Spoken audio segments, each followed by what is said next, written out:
Welcome to the Wholehearted Eating Podcast, where non-diet nutrition, weight-inclusive care, and integrative health collide.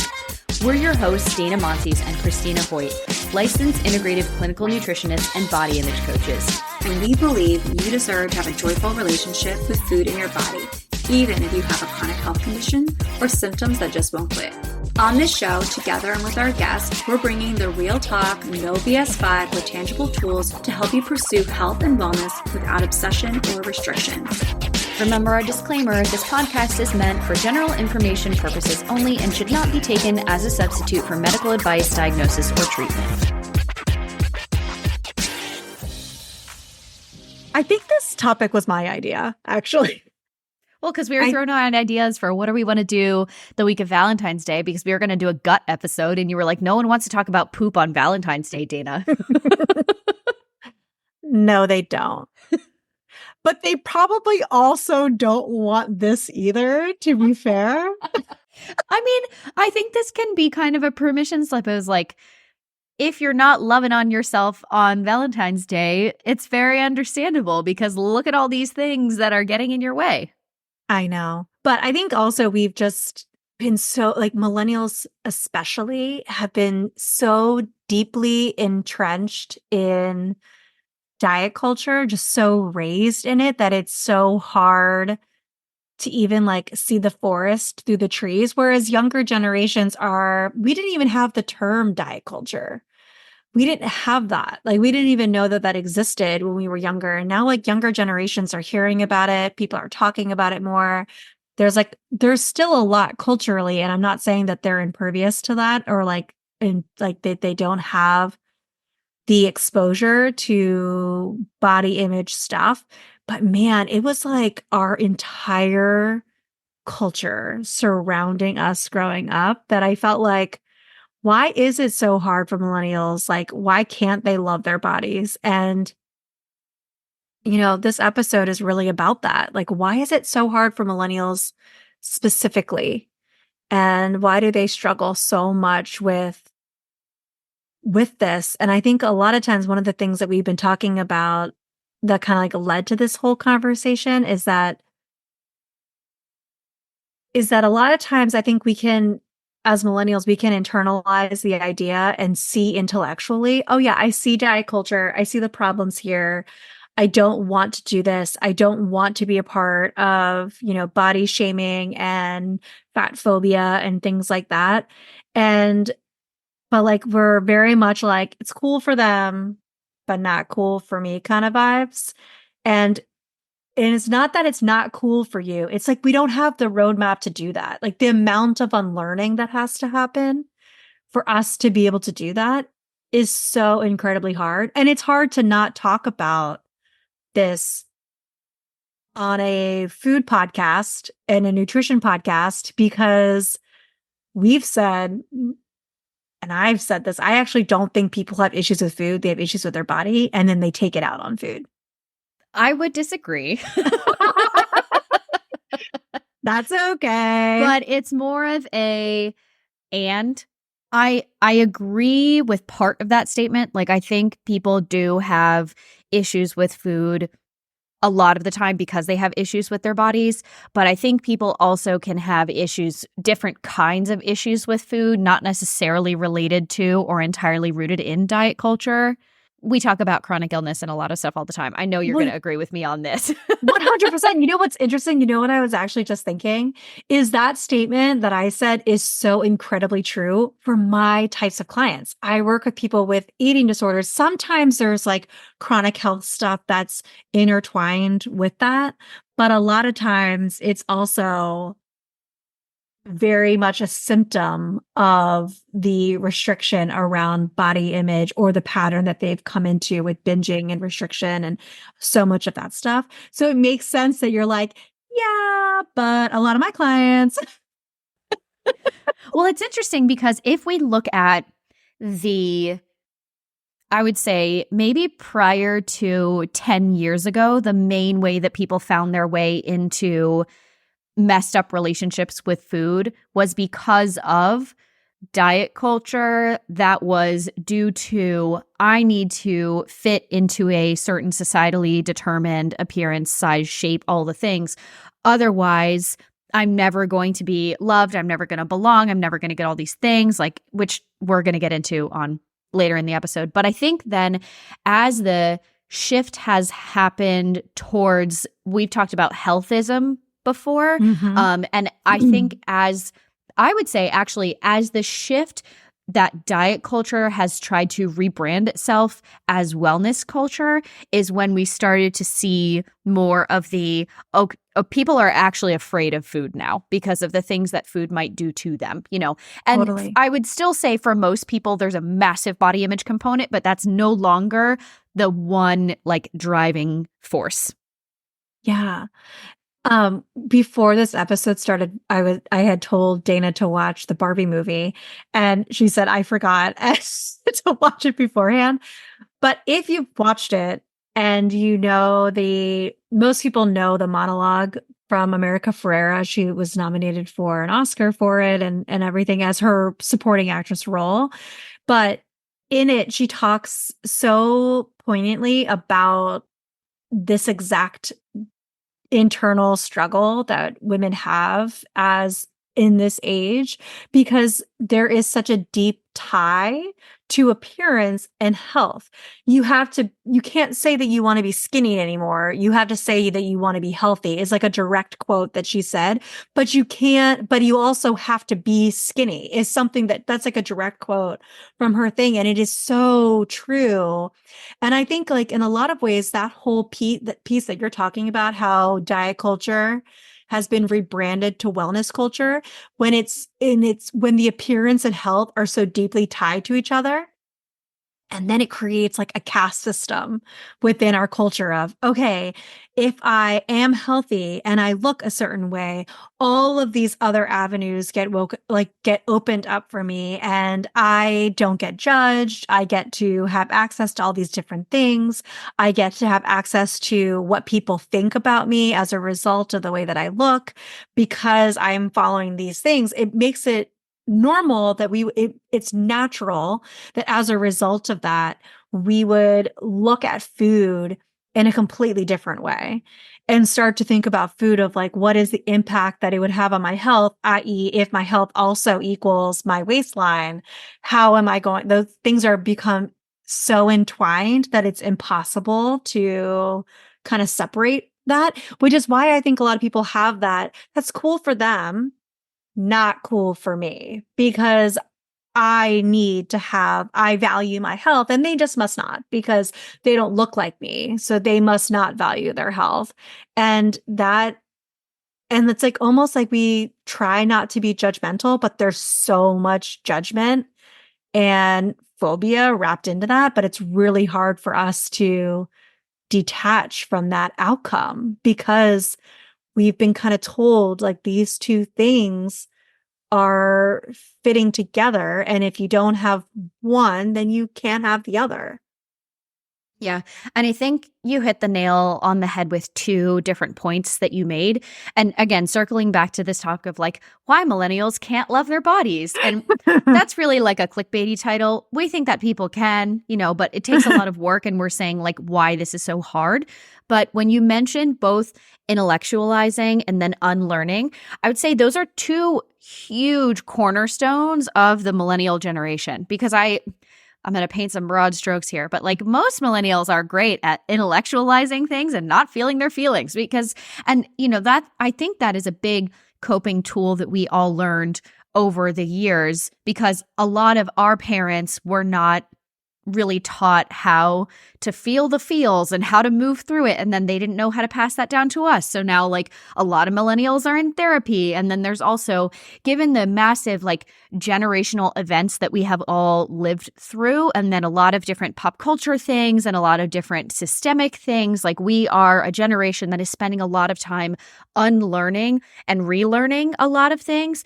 Some things that come to mind is like, when we look at people of color and the experiences that they have, and then, people in larger bodies and the experiences that they have, people in the LGBTQ community and experiences that they have, and like all of basically marginalized groups as a whole, when like learning from different perspectives and learning from different experiences that when you are raised in the US culture, as a white person especially, you're just not taught a lot of the time. And I think that that is changing, luckily. But when you are presented with this one way, or I mean, even if it's not just one way, but like if you're presented with a lot of different ways, but it's really looking at things from the same way, when we're looking at the pop culture and different societal influences from like the early 2000s and the 90s and, you know, everything like that, it's these like rail thin white women supermodels, the heroin chic and like I'm the low thinking of rise Kate Moss. jeans. Yes. And like, Yeah. I think we're also triggered right now because all these things are coming back and we're like, no, we wanted to leave that in 2001. And can you please just leave it back there? But, you know, this is just getting into, on the very surface level, a couple of the things. And to give you all a little bit of behind the scenes, when we were planning the outline for this episode, they were like, yeah, let's do something on body image for around the week of Valentine's Day and everything like that. And we started writing it out. And we, classic Dana, wrote many single space pages of an outline. And we were like, wait a minute. I think this actually needs to be a whole series where we go into different areas and different aspects of why it's so hard for millennials to love our bodies. And then we were like, well, we should have guests on because we're not experts in everything. Yeah. Obviously, that's why you come to a podcast. So listen to different people. But we want to get a whole lot of different perspectives from people with different backgrounds on this, because like we're talking about, there is no one person experience. There is no one millennial experience of one reason why we can't all love our bodies. We may have been exposed to a lot of the same phenomenon in terms of these generational events and pop culture and music and politics and like global warming and climate change and all these different things and the recession and like everything like this. Name but obviously the thing. we're only two people with two experiences, right? And so while we're going into all of these different layers of talking about like pop culture, the intergenerational aspects of this, how this shows up today, where health comes in, where food comes in, like how body image is tied to a lot of this stuff, we're going to be interspersing these episodes over the next couple of months with some guests that we're really excited to come on for. And so this episode is really setting the scene for, here's a lot of things that you can expect for us to talk about. And this isn't just like a, here's your intro for the series and then we're leaving. We're going to continue to go through with the discussion today. But we wanted to give you an idea and kind of a preview because this is going to be a long one and we're excited about it. Yeah, there's so many pieces of this. There's no way we could do this in one episode. Like, no, this is like a graduate thesis. Yes, like 100%. Yeah. I think one of the things that you mentioned too about millennials specifically and how like we were conditioned in a lot of ways to have like an intellectualizing and not feeling our feelings. We were also really taught that we're a project, you know, like so much perfectionism too. And I think that is like an important piece that gets weaved in here as well. So it's difficult for us to detach from the outcome of what our body looks like in a lot of ways too, but in part because we grew up with the belief and being told that loving your body isn't really possible and that our bodies are constant projects. I mean, think about every parent that, like most parents were, not everyone's parents, but like a lot of parents of our generation, we're doing Weight Watchers and doing projects and Weight Watchers and Slim Fast and South Beach Diet and all these different things that we grew up watching, and that their body was something that needed to be fixed, constantly maintained with exercise and moving out, thinking like Jane Fonda videos. Like I remember all of that stuff. It almost can feel like loving your body. If you do that, it's complacent. And it's lazy. And the outcome of having that happen is then you are going to be overweight. I'm using air quotes here, guys. They're going to be overweight and unhealthy as a result of that. Because if you're not constantly trying to perfect your eating habits and your body, then you're not doing what you need to be doing to maintain your body and your health. And then when you kind of build all of those things in together, it almost can feel like I don't want to admit in some cases that I am judgmental about other people's bodies or I'm carrying these types of beliefs because it feels really fucked up.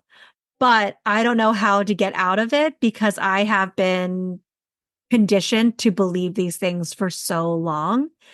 And I think that's where it like becomes, I can't express how many times I've had clients come to me and say things like, I have no problem with other people's bodies. Like, I believe in body diversity. Like, I have no problem with that. But me personally, I'm not okay. I feel uncomfortable in my skin. I don't feel good about my body or my health. And it's almost like that, again, like that piece of like, it's really hard for us to admit that we're carrying around these beliefs about other people because it is there if we're internalizing about ourselves. And it's like almost like uncomfortable to even admit out loud. I don't know if you agree with me, but that's Yeah. something that I've noticed a lot with clients. Oh, And I yeah, feel like so 100%. many of it comes back to this idea of like, well, they just don't want to do the things that you're supposed to do. And I'm a rule follower. And this is a project and you have to maintain it. And if you don't maintain it, then that's the outcome. Mm-hmm. Yeah. And I think one of the things that makes this so hard, especially when you're in the, oh, like that's fine for them, but not for me, is because we have these and we're raised with messaging around these deep inherent body beliefs and assumptions about people who are in larger bodies, or God forbid your body changes in a quote unfavorable way. And this messaging is so, so deep, and it's like in pop culture, it's in the way that you interacted with like everyone in your life growing up. And for some people, it was, more extreme than others, but there's no way. And this goes for millennials, this goes for our parents, this goes for Gen Z and Alpha and like everyone coming along, especially with TikTok and Instagram and social media and everything like that. There's no possible way to avoid this. But when you are raised being told, and now, of course, we don't believe this, but some of the messaging that we were raised with is like people who are overweight are disgusting and they must be lazy and, like all of these different things. Like, how do you detach from that, right? And then how do we get away from just intellectualizing is like, okay, I understand that. How do you take that in? How do you live that, basically? Like, how do you live not believing that? And how do you really get it into your brain and into your heart and into your cells so that that is no longer affecting not only the way that you interact with other people, but the way that you interact with yourself in your body image and your relationship with food and all of these different things that we've been taught over the years of basically how to look at your body as a project and how to continually improve on that project as a project that is never finished. Because how many of us have been there where you did all the things and maybe you like lost weight or you got to your goal weight or you did what you had achieved to do. And then you're not happy once you get there. You're not confident in your body once you get there. You're not like having a good body image once you get there because you're just terrified that somehow it's all going to be taken away. And so then you continue to resort to these extreme measures. But the issue is changing yourself is not going to change the culture. Changing yourself is not going to change the inherent systemic discrimination that is happening to people who are in larger bodies, who are in, different gender identities, who are people of color, who are all these different marginalized identities and all the different intersections of those. And this is, speaking of the Barbie movie, we can really get into, and I'm sure eventually we will, people talk about how this is kind of a design because most of this marketing is towards women as a way to keep them small and not be able to think about the larger stuff that is more important for like human rights or... I actually really like that you're saying this.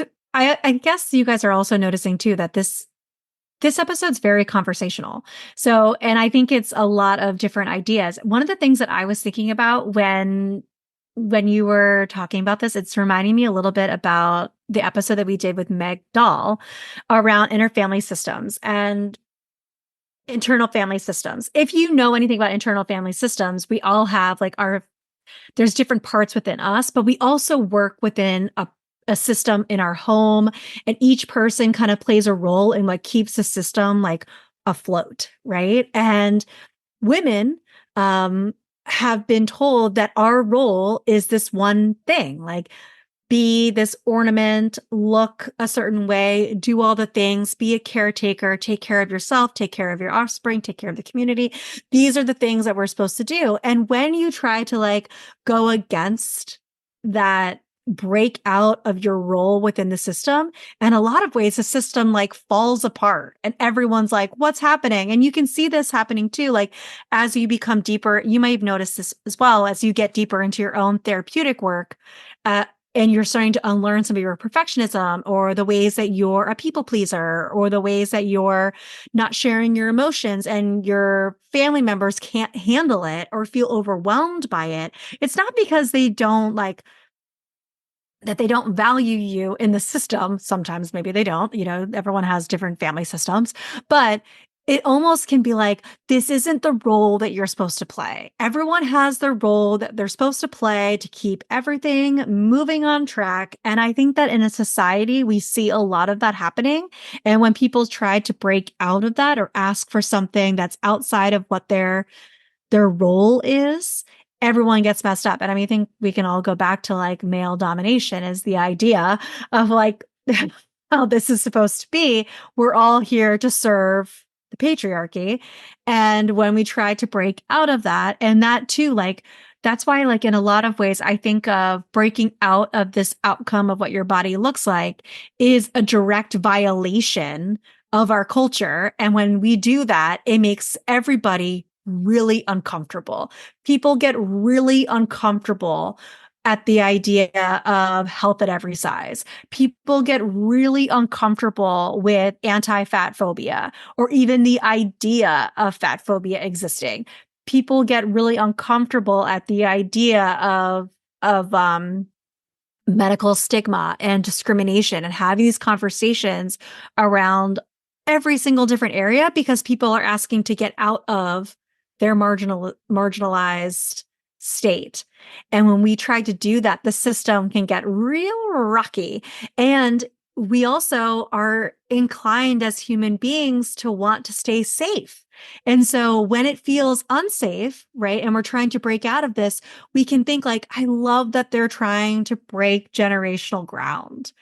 But me, myself, and I are going to do what I need to do to survive in the system that I'm in.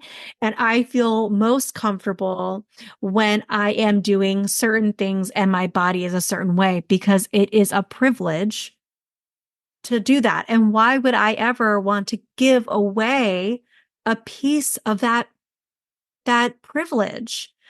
And it's hard to kind of like, you might not think about it that way. And I'm not saying everybody is thinking it that way, but that is like something that's there that might be this like unspoken subconscious thought process. It's like, well, what if I give that away? Or like, what if that gets taken away from me?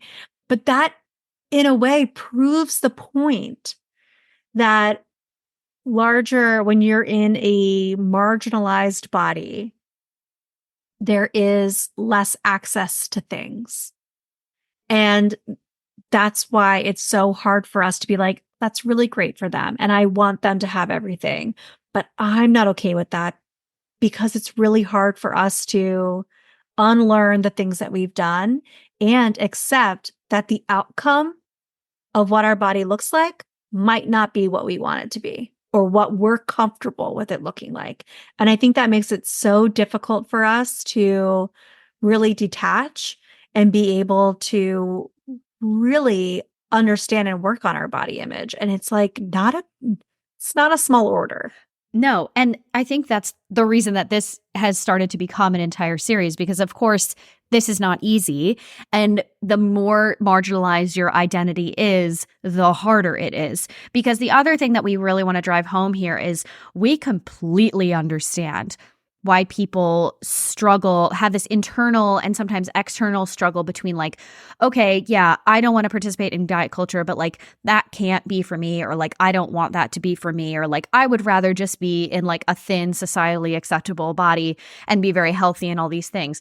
Which, yeah, Duh, because it gives you more access, it gives you privilege, it can give you safety, it can give you all of these different things. So we do want to make sure that people understand what we're trying to come across here is like, yeah, of course you struggle with your body image. How could you not? And there's Yeah. so many different layers of why that happens. And at the same time, as we're going forward and as we bring on different guests, we'll give you more actionable tools of like, here's how you can work on your own body confidence, self-esteem, body image, because all those are different things, and how you can work towards unlearning and dismantling the internalized kind of prejudiced systems that we have in our brains. And then how can this, yes, and how can this extend to the broader culture and broader people and everything? Because one of the things that Chrissy King talks about a lot in her book, The Body Liberation Project, which by the way, we're going to have her back on, is none of us are free until all of us are free. And there are a lot of people that talk about this as well. And like, we can do the work to unlearn a lot of the systems that have been in place to mess up your body image and mess up your relationship with food and mess up all of these different points of access for you individually. But in order to prevent that from happening to future generations and everyone who exists right now, we need to also work. We can't forget that we have to work on this in a broader aspect. It can't just stop here on this podcast. It can't just stop with you individually. And we also want to acknowledge that that seems like a lot, and like that can be very scary. Like, Dana, now you're asking me to change the world. I mean, maybe if you want to go that way, that'd be real cool, but yeah. You want to do this on like a local you level, and we want to not stop there so that you can help other people as well. I almost think it's natural, right? Like it's natural as you start to work on and unlearn these deep inherent body beliefs that we're all carrying around. As you start to work on that for yourself, it becomes more practiced to extend that to others too. Right. And then as you become like, it's almost like the more you know, the harder it is to go back, And I think like, we've talked about that too. Like, I know too much about diet culture. Like, we did a whole podcast episode just about that too. And I think, now what? And I think that's a layer as well that we need to understand. But I also just like want to say, like Dana said this, and I just want to reiterate it over and over and over again. All of this is true. And you can still want to change your body. And we understand that, and that's okay. And you know what the ultimate goal is here for every single one of us is we want you to understand the complexity of where your body image comes from, because it doesn't just come from a number on the scale or the pant size or being able to shop in certain stores. There are deeply rooted beliefs that we have been carrying around and have been programmed into us that make this journey so complicated and so hard for every single one of us. And I just want you to know that we see that and that we know that this is really, really hard and that this is deeply, deeply complex. And it's okay. And ultimately, what we want is for you to have sovereignty over your body and for you to have autonomy over your body and to actually make informed decisions, true informed consent about how you're going to interact with your body, what information you're going to do and take and be able to live your life and create your own definition of what your own unique body experience can be for yourself and what that looks like. And I think like that's going to look different for each person, right? And sometimes that might include still wanting to change your body, and that's okay. And we just want you to know that you can bring all of that complicated messiness here, and that we are going to dive deeper and deeper into how complicated this is and the conditioning that we've all gone through. And I'm really excited about this series. Yeah. And again, like, we are two people with two experiences that are probably pretty similar in our upbringing, right? And so one of the things that we are most looking forward to doing is not only breaking down all of these different aspects and why it's so complicated and why it's so hard for millennials to love our bodies, just from our own experiences and what we have gone through, but bringing in multiple people's experiences from different backgrounds and different identities and everything like that. And it's not to say any one person is going to be like the end all be all resource of like, well, for this identity, it's this way, and this identity, it's this way. We already have a whole list of people that we're really excited to have on. We would love to hear from you all. Who do you want to hear from? Who would you love to hear in this series? Because this is going to be an ongoing thing. And it's going to be so great. I'm so excited. We're so pumped. Get ready. It's going to be a wild ride, guys. It's going to be a wild ride.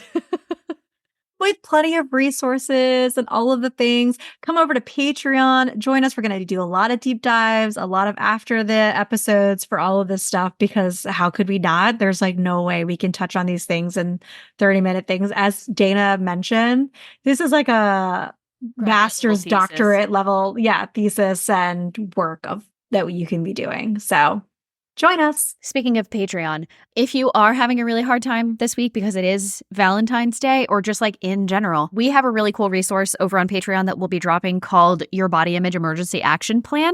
So if you're interested in checking that out, it will be linked in the show notes. And we would highly recommend that because it is a right here, right now, in the moment, stop, drop, and roll. What the heck do I do? I'm having a horrible body image day. I'm getting dressed to go out to dinner and I'm angry and I hate my body, and that's okay. We're here for you guys. Exactly. Yeah. And you'll find that a whole bunch of other body image resources over on Patreon as well. And that'll be in the show notes. Bye-bye. Bye. Hey friends, it's Dana, and thanks so much for listening to the Wholehearted Eating Podcast today.